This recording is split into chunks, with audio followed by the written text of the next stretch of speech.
a mi primo, el Pollo Pepe, al que hace tiempo le hice una canción. A continuación, vamos a escuchar una percusión corporal que me han dicho se ha preparado con mucha ilusión.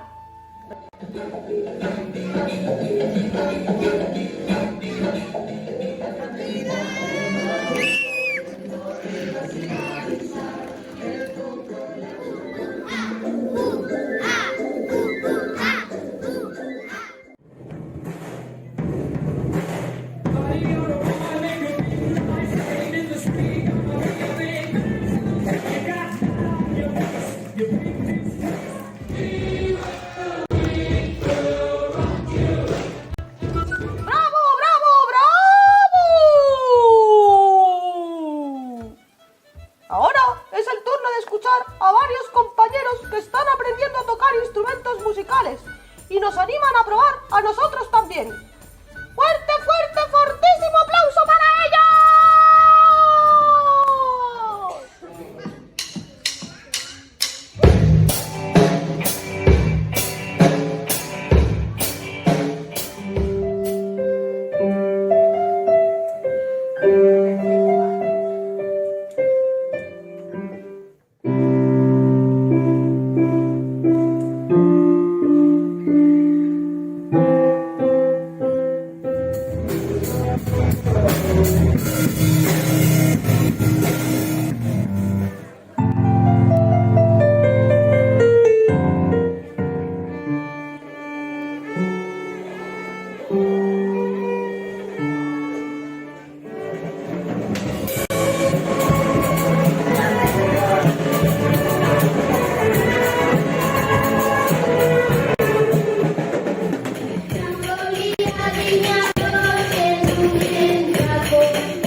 Así que os merecéis un super fortísimo ¡hurra!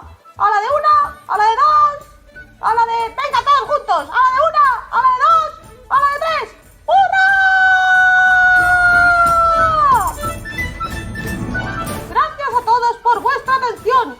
Gracias a los músicos y aprendices por participar. Y gracias a los profes por vuestra colaboración. Y nos vemos en la